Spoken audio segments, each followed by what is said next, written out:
Ulitin mo ang sinabi mo. Bingi ka ba? Ang sabi ko, malandi ka.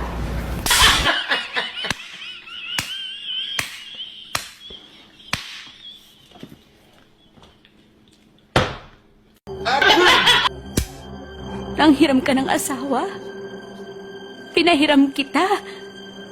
Ang sabi mo isang gabi lang ngayon gusto mo nang angkinin? Sino ka? Diyos ka ba? Subukan mo agawin sa akin ang asawa ko.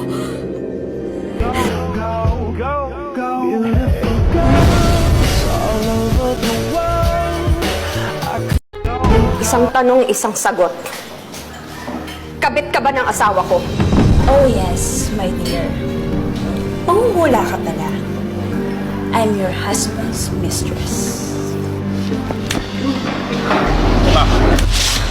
Karapatan ko mabuhay at maghanap buhay.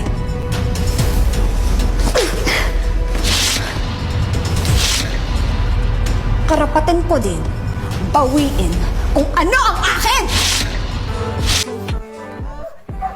Nananadya ka ba? O bakit?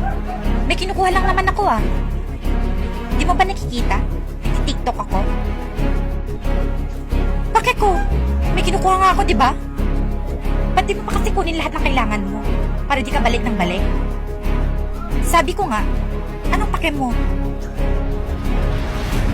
Kasi nung kanina pinagsasabi mo! Bravo, bravo, bravo. Ang gagaling niyo umarte. Pero sabi ko nga, di ba? May pasabog. Etong pasabog! Ano? Matapang ka lang kasi puro kasi nung kanina pinagsasabi mo! Mahal ko si Adrian! Akin sa akin lang siya! Walang sayo, Nicole! Akin lang ang asawa ko! Ang pag-ibig ay Dahil ito sa mga pagsisinungaling mo. Dahil ito sa lahat ng pagtatraidor mo sa pamilyang ito. At ito, dahil sa hindi mo na ako itinuturing na ina. Walang yaka! Ang kapal din ang mukha mo.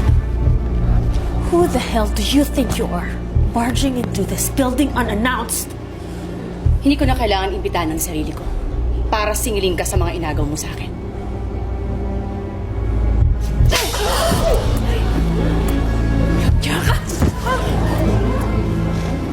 Sampal niya ng isang kaibigang traidor. Pero may mas masakit pa dyan. Ito.